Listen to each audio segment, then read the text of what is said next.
What's going on, guys? Briar Rabbit here. Today is Wednesday. That means it's Armsday. Today I'm going to give you some recommendations of what I think is worth picking up from last week's order, as well as what's worth ordering for next week. So the first weapon we're going to take a look at is the Zeranea D. Now, I don't really love this type of auto rifle, these high rate of fire, low impact auto rifles. If I had to use one, I'd be using it in PvE only. And I'd probably go with this first one here. I kind of like the perks here. We got Army of 1 quick unassisted kills with this weapon, reduced grenade and melee cooldown. Rodeo reduces the severity of this weapon's recoil, and high caliber rounds, which I really like, oversized rounds built to stagger targets and leave them reeling. The other two options aren't awful, but this one I think is probably the best way to go. You're basically choosing between 1 and 2 here, and with 1 you get Rodeo, with 2 you get Persistence, with 3 you get Rangefinder. But with these high rate of fire auto rifles, I really think that keeping them under control, getting that stability as high as you can is really the most important thing. So even though Rangefinder is a good perk, Rodeo to me is just a little bit better. So I'm gonna pick number 1 here. All right, next we've got the new rocket launcher, the Suros JBL. To me, there's a clear pick here. We don't have the God PvP role that we had last week, but this number 2 option is pretty good for PvE. It's got hard launch, it's got heavy payload, it's got tripod, and perfect balance and lightweight are, fine, whatever, for rocket launchers. I guess I'd probably go with lightweight here. But this will be a pretty good PvE rocket launcher. The combination of heavy payload and tripod should allow you to do a lot of damage very quickly. And if you pair this up with a Titan and the Take-A-Knot helm, then you also get tracking, which would be a very nasty combination for this rocket launcher. So for me, I'm gonna go with the number 2 option here and pick that up right now. All right, next we've got a shotgun, the Strongbow D. For me, it's gonna be all about the second option here. The reason for that is it's got a really nice combination of perks. We've got Linear Compensator, which gives us impact and range. We've got Danger Close. This weapon gains increased reload and handling when 2 or more enemies are in close proximity. We've got Rangefinder, of course, that's gonna be a great perk on any shotgun. And Flared Mag, well, perfect balance, and Rifled Barrel. Rifled Barrel is clearly the way to go here, again, to get that increased range. So we've got 3 perks on here that are gonna give us better range, and this makes it clearly the option for this week in the Strongbow D. Next we have the Ifa Ruwa.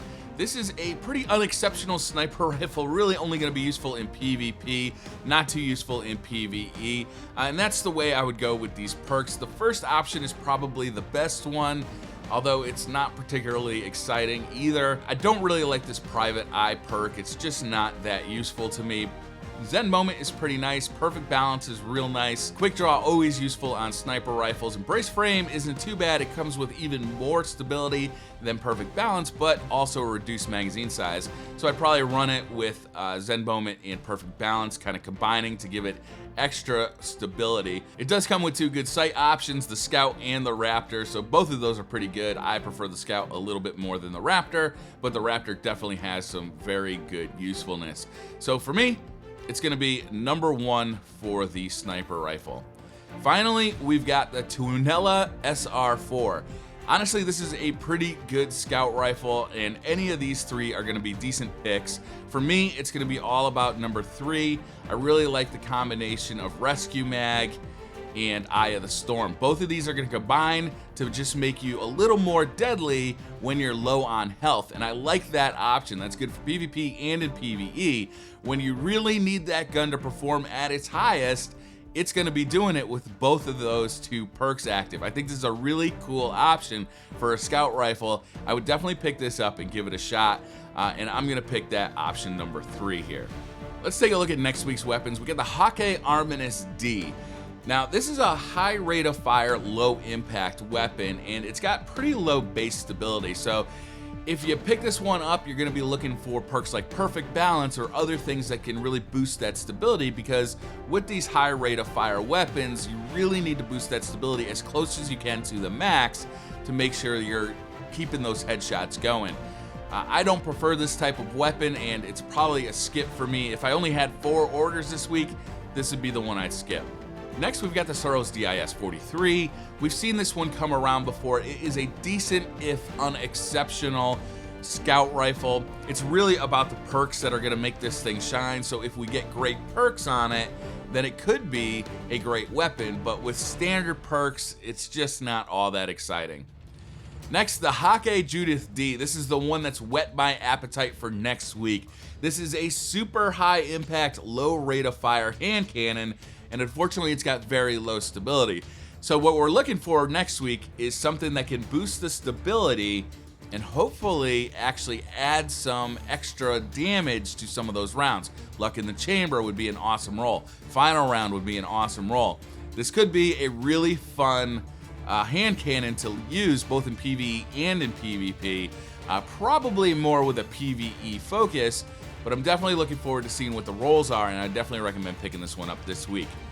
Next, a much more standard hand cannon, kind of that mid-impact, mid-rate of fire. It's got nice stability to it. This one's probably going to be better suited to PvP, so I would look for PvP perks when we see it roll around next week. Finally, we've got the Hake Ludmilla D. It's got a good rate of fire, good impact, nice stability as base stats, and everything you get as perks for this is just going to be bonus on top. This thing is very popular in the Crucible. It's a very good weapon. I highly recommend picking this up this week. So if you can't afford all 5 of the Armsday orders, which one should you prioritize? For me, it's going to be all about the Ludmilla. That's the #1 pick. The second pick is Judith D. Third pick is the Ufern, and then the 4th pick is the DIS-43. This Arminius is really low on the picks. I don't really prefer this type of weapon anyway, and maybe we get a good roll on it, maybe we don't. So that's going to do it for this video, guys. Thank you very much for watching. Hit that like button if you like the video. Hit subscribe if you're new to the channel, and I'll see you next time. Yo man, you should really check out some of these other videos. They're pretty legit, you feel me? Yeah.